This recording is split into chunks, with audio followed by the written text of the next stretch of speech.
Chainsaw Man is famous for being, quote, cinematic, and this was most obvious when Season 1 released with a gritty and grounded take on the manga. But after it was announced that Chainsaw Man's anime would have a new director going forward and a drastically different art style, some fans were worried that the anime would lose its cinematic edge. So is the Reze movie still as cinematic as Season 1? Duh! Otherwise I wouldn't be making a video about it.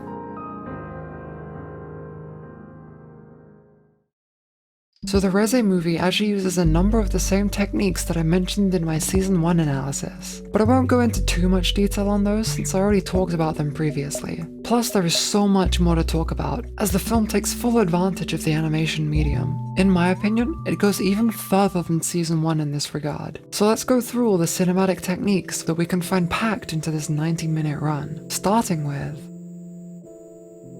one of the main differences between animation and live action is the use of a physical camera. The different camera settings and shooting environments will give the footage a drastically different feel. Most animation doesn't bother with these details, but Chainsaw Man is different. There are so many subtleties that alter the look of the animation depending on the scene, such as a visible heat haze baked into the shots where Denji and Reze are surrounded by fire, which emulates the same distortion you would see if you were witnessing this scene in person. During Reze's fight with the assassin, and the festival day, we can see animators emulating a camera setting known as shutter angle. Without getting into the complicated physics of it, shutter angle essentially determines how long each frame of film is exposed to light. The longer the exposure time, the blurrier the motion will be.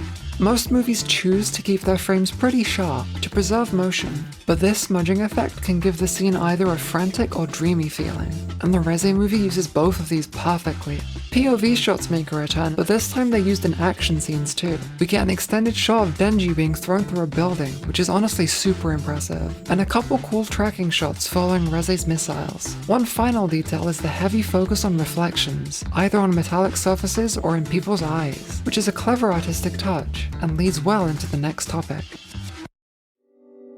There is some fantastic character acting on display here, which is always appreciated in animation, as the acting is often carried by voice work alone, but this movie keeps its characters constantly moving, even in calm and quiet moments, so their motions are always telling you something. This is accentuated by the frequent use of close-ups to show all the subtle details within the facial expressions, especially focusing on characters' eyes and mouths. Character acting is used especially well during the film's most disturbing moments. I remember getting jump scared at the cinema when the assassin slammed the sink, and stared directly into the camera. But my personal favorite acting detail is during Reze's sleeper agent moment, and I don't mean the famous eye twitch. I'm talking about right after the kill. Reze gets up off the ground and makes one of the most haunting faces I've ever seen. She then subtly turns her head and returns to her recognizable self. You can even notice she's still adjusting her hair when she meets back up with Denji.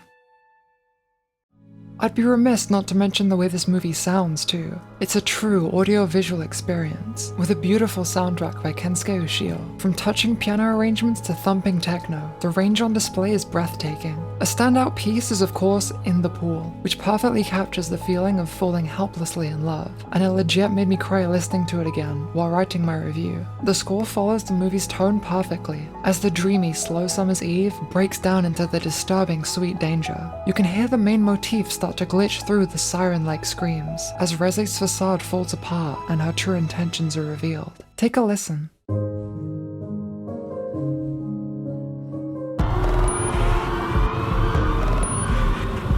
But it's not just the music, the sound design is beautifully intricate. From the bombastic crackles and booms of Reze's explosions, to the little details like Denji's chainsaw briefly getting caught before revving back up. Here's a compilation of my favorite sounds.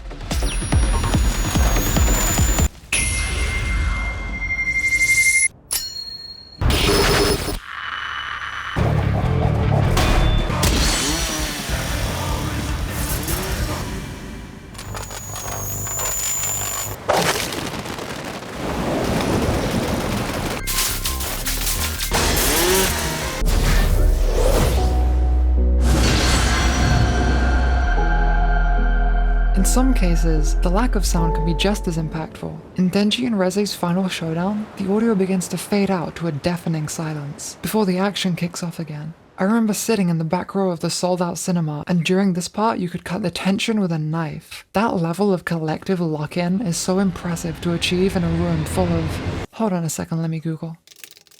nearly 500 people. That's another good point. There's an extra layer of depth to seeing this film in cinemas. There were some shots during Makima's movie date that felt like looking into a mirror. I brought a friend with me who'd never read the manga, and every time I teared up, I'd turn to check if they were doing the same. Narratively, the Reze arc is quite self-contained, which works well with the movie format. I've heard some people say that this feels like a true anime movie, rather than a bunch of episodes stitched together, which allows the story beats to flow seamlessly into each other from start to end, elevating the cinematic feel. Now, we gotta talk about the incredible action scenes, each one better than the last. Just when you think they can't outdo the previous fight, they somehow take it even further, culminating in characters punching each other into different art styles. The creativity on display is mind-blowing. The battles in the Reze movie can truly be called action set pieces. What's the difference, you ask? Well, to put it in simple terms, let's use Star Wars as an example.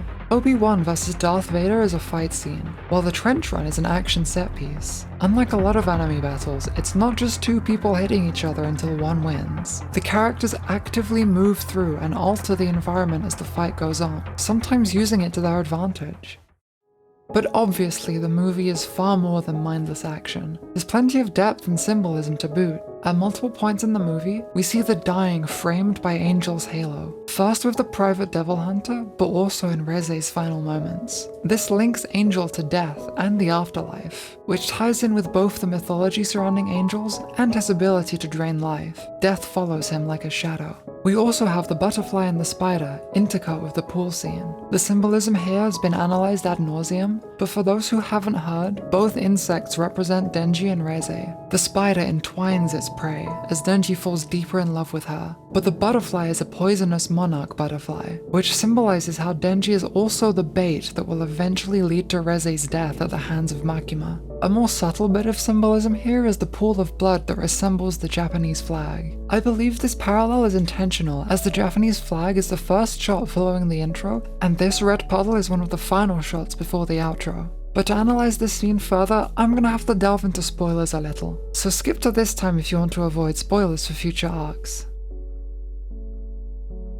So as we know, Makima represents the fear of control, in this case, government control. The Japanese justice system is frequently criticized for its guilty until proven innocent approach. And while Reze is very much guilty here, she is essentially executed without a trial. Makima is working as judge, jury, and executioner, taking advantage of her high position in government. We also get many hints throughout the arc for the Makima is listening reveal. The trio are basically stalked by the rodents and birds under Makima's control all the way to work. And of course we see Makima swinging her cup to the rhythm of Reze's song. She was listening to Denji and Reze's date the whole time, which is how she heard them talk about the fable of the country mouse.